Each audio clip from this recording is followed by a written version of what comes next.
오늘은 기적을 체험하는 삶이라는 제목을 가지고 여러분과 함께 은혜를 나누겠습니다.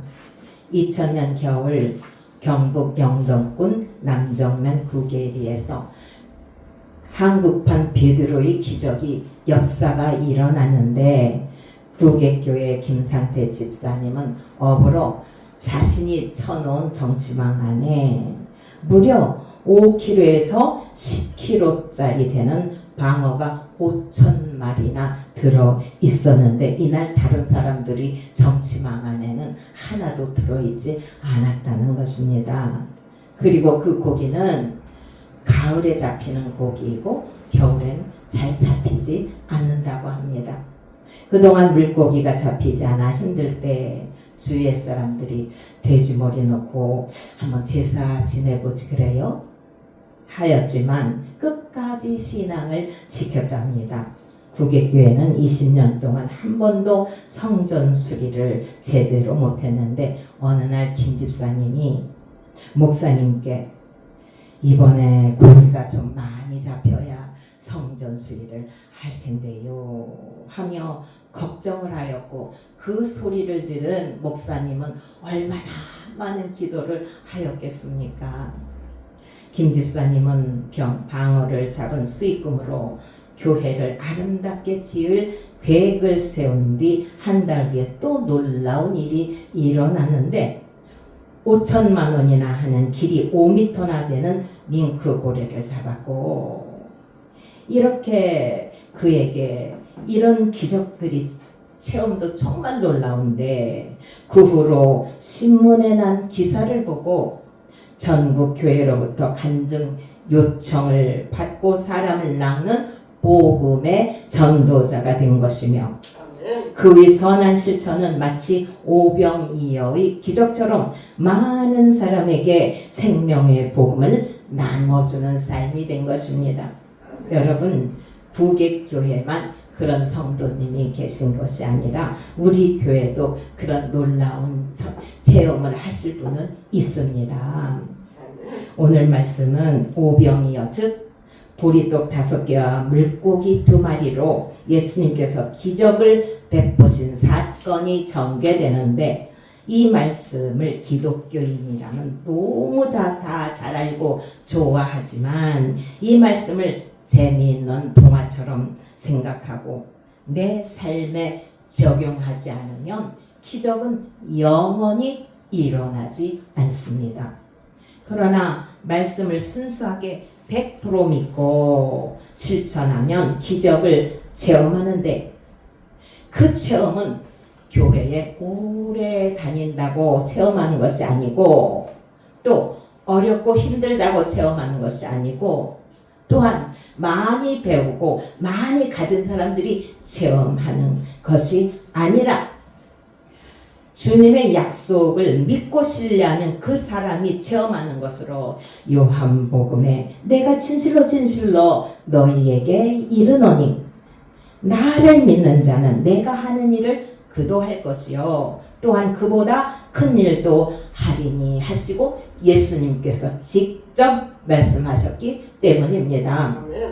그러나 이 말씀을 수없이 들어왔지만 듣고 흘려버리게 내 속에 능력이 되지 못하는 것으로 말씀을 들을 때 내 속에서 능력이 되기 위해서는 지켜야 할 일이 있는데 바로 오늘 하나님께서 나에게 어떤 말씀을 주실까 하는 기대감이 있어야 합니다.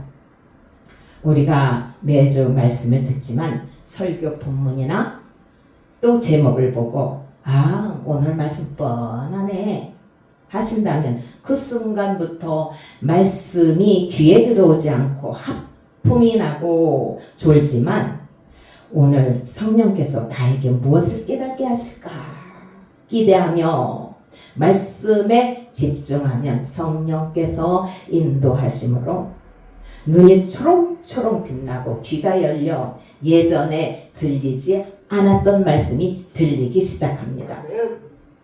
2절에 보면 큰 무리가 따르니 이는 병자들에게 행하시는 표적을 보았음이로라 한 것으로 이들은 예수님께서 그동안 많은 표적을 보이셨으므로 신기해 병 고침을 받고자 하는 사람과 구경꾼들이 몰려들어 인산인해를 이루는 것입니다. 이 기적의 사건은 사복음서에 모두 기록되어 있는데 마태복음엔 이 시간을 저녁이라 하였고 마가복음엔 때가 저물어 가매 하였으며 누가복음에는 날이 저물어 한 것으로 땅거미가 슬슬 밀려와 어두워지고 있다는 것이며 모든 일을 마칠 시간이 되었다는 것인데 그런데도 사람들은 집에 돌아가지 않고 계속 주님을 붙잡기에 예수님은 그들을 둘러보시며 얼마나 마음이 아프셨는지 마가복음 6장 30절에 예수께서 나오사 큰 무리를 보시고 그 목자 없는 양 같음으로 인하여 불쌍히 여기사 이에 여러 가지로 가르치시더니 합니다. 우리나라도 일제강점기와 6.25 동란을 겪었기에 연세 드신 분들은 잘 아는데 이들 역시 그 시절에는 로마 통치하에 있었으므로 이들이 삶이 어려울 때였고 또한 나라의 지도자가 바로 서지 않음을 아시기에 주님의 마음은 빨간 저녁놀보다도 더 붉어지신 것입니다. 그러므로 이런 심정을 스플랑크니조마이라는 헬라어 동사로 신약에 12번이나 번역하였는데 이는 창자가 끊어지도록 감동을 받다. 측은지심으로 가엾고 불쌍한 마음이 들다의 뜻으로 긍휼이 한량 없으신 주님은 이들이 배고픔을 해결해 주시려고 먼저 5절에 빌립에게 우리가 어디서 떡을 사서 이 많은 사람들을 먹이겠느냐 하시자 빌립은 각 사람으로 조금씩 받게 할지라도 200데나리온이 떡이 부족하리이다 하고 대답합니다. 그 당시 1데나리온의 노동자의 하루 일당으로 200데나리온은 우리나라 돈으로 화폐 가치로 환산한다면 약 2천만 원 정도이기에 빌립은 아주 지식적으로 현실적인 대답을 한 것이며 또한 저녁이므로 그 많은 떡을 살래야 살 수 없음을 말한 것이지만 결정적으로 그분들에게 돈이 없으므로 이렇게 대답한 것입니다.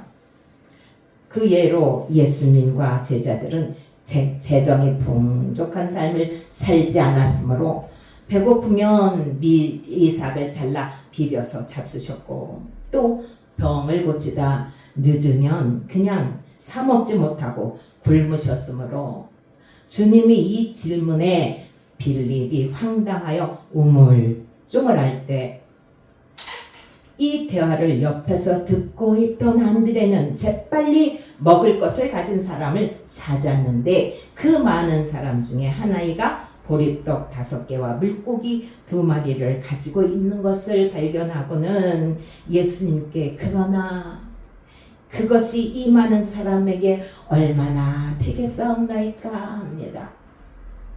빌립은 예수님의 비현실적인 물음에 현실적인 대답은 했지만 주님이 원하는 답은 아니었으며 그는 주님과 늘 동고동락하며 예수님의 그 초월적인 능력을 늘 보고 살았으면서도 현실에서는 은혜보다 지식적으로 계산적이었기 때문에 어떤 일에 있어 예수님의 뜻을 발견하지 못하고 자꾸 세상을 바라보므로 그의 믿음의 성숙을 위해 빌립을 시험하고 계신 것입니다.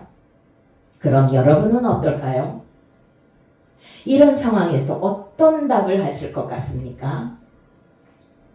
날은 저물었고 돈도 없고 또한 그 많은 음식을 사려면 미리 준비해야 되는데 이런 질문을 받았다면 우리도 제대로 쉽사리 답을 찾지 못했을 것입니다. 그러나 예수님은 빌립이 이 일을 감당할 것으로 생각하셔서 이렇게 질문하셨을까요? 우리 예수님은 바보도 아니고 또한 빌립이 어떤 대답을 할 것인지 그것을 모르시는 분이 아닙니다. 그러기에 6절에 보면 이렇게 말씀하시면 친히 어떻게 하실지를 아시고 빌립을 시험하고자 하시니라 합니다. 주님은 우리의 상상을 뛰어넘는 분이시기에 인간은 선, 공간에 보이는 것만 추구하는 세계를 살아가므로 시공을 초월한 주님의 뜻을 읽지 못하며 어떤 일이 닥치면 예수님은 이럴 때 어떻게 하셨을까 하고 예수님께 초점을 맞추지 못하고 내 생각에 빠져 헤매는 것입니다. 이번에 제자 안드레를 한번 생각해 보는데 그는 일단 예수님의 말씀에 몸이 먼저 반응한 것으로 직접 그에게 물으신 것도 아닌데 그는 예수님이 저렇게 말씀하시는 데는 무슨 역사를 이루실까 하고 설레며 기대함으로 또 먹을 것을 가진 사람을 찾아 나섰는데 이유가 뭘까요? 안드레는 원래 세례 요한의 제자였습니다. 그는 자기 스승인 세례 요한이 예수님을 향하여 보라 하나님의 어린 양이로다 증언하자 맨 처음 주님의 제자가 된 것으로 요한복음 1장 4절에 요한이 말을 듣고 예수를 따르는 두 사람 중에 하나는 시몬 베드로의 형제 안드레라 하였고 41절에는 그가 먼저 자기 형제 시몬을 찾아 말하되 우리가 메시아를 만났다 합니다. 메시아의 뜻은 기름 부은 자이며 그리스도로 이는 하나님이 자기 백성을 구원하시기 위하여 보내시기로 약속하신 사람이라는 히브리 칭호로 예수 그리스도를 가리킵니다. 이렇게 그가 말씀에 귀가 열렸으므로 그의 형제 베드로를 전대하며 우리가 메시아를 만났다 하였으며 이렇게 말씀에 귀가 열린 사람은 그리스도를 똑바로 이해할 수 있고 그분을 소개하지 않고는 배길 수가 없기에 그 반응으로 맨 처음 시몬 베드로를 전도한 것입니다. 이렇게 안드레는 예수님은 메시아임을 확실히 깨달은 사람으로 빌립에게 저 말씀을 하시는 데는 무언가 이루려는 목적이 있겠구나 기대하며 찾아 나섰고 그 결과 한 어린아이가 가진 보리떡 5개와 물고기 2마리를 발견하고는 성경에는 기록되지 않지만은 아마도 안드레는 이 아이를 설득했을 것이라고 추측되며 아이야 우리가 지금까지 예수님의 기적을 보았지?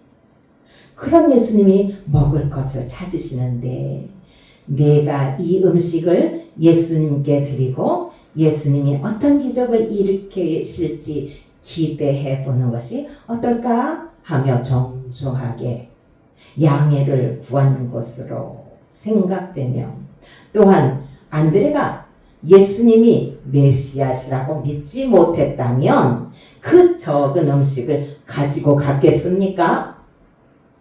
안드레는 예수님이 행하시는 기적과 교훈을 마음에 새겼으므로 이분은 무엇이든 할 수 있는 분이라고 생각했기에 가지고 가는 것으로 이것이 바로 예수님을 신뢰하는 믿음입니다. 그러자 10절로 11절에 예수님께서 즉각 반응하시는데 이 사람들로 앉게 하라 하시니 그곳에 잔디가 많은지라 사람들이 앉으니 수가 5,000명쯤 되더라. 예수께서 떡을 가져 축사하신 후에 고기도 그렇게 그들이 원대로 주시니라 합니다. 정말 놀랍지 않습니까? 이렇게 안드레의 믿음으로 모든 사람이 기적을 체험하는 것을 곁에서 보고 있던 빌립은 어떤 심정이었겠습니까? 아마도 예수님의 뜻을 알아채지 못한 자신을 책망하고 회개하였을 것으로 봅니다. 여러분, 어떤 일에 있어 이 일은 정말 불가항력적이야 하고 빌립처럼 머리만 똘똘 굴리시다가 포기하신 일이 있으십니까? 그러면 안드레처럼 예수님은 무엇이든지 할 수 있는 분이라고 생각하고 기도하시면 언젠가는 기도한 것보다 더 풍성히 이루어진 것을 우리는 종종 발견하게 됩니다. 그리고 여기서 중요한 또 한 사람이 있는데 바로 9절에 이름도 빛도 없이 먹을 것을 헌신한 한 아이로 이 아이에게서 그리스도인들이 본받아야 할 점이 있습니다. 먼저 이 아이도 예수님의 소문을 듣고 주님을 만나보고 싶은 마음에 도시락을 준비하여 이곳에 왔을 것입니다. 아이는 어른들과 함께 말씀을 듣고 병 고침을 받는 사람들을 보며 신기하기도 하고 감동이 되어 저녁이 되었는데도 집으로 돌아가지 않았고 또한 이 아이가 도시락을 먹을 사이가 없었는지 아니면 충분히 싸웠는지 알 수 없지만 어쨌거나 이 아이도 저녁이 되었으므로 배가 고팠을 것입니다. 그런데 안드레가 여러분 중에 혹시 먹을 것을 가지고 있으신 분 계십니까? 하자 아무도 내놓지 않았지만 이 아이는 순수하게 자기 도시락을 선뜻 내놓았는데 생각해보면 그 많은 사람 중에 이 아이만 먹을 것이 있었겠습니까?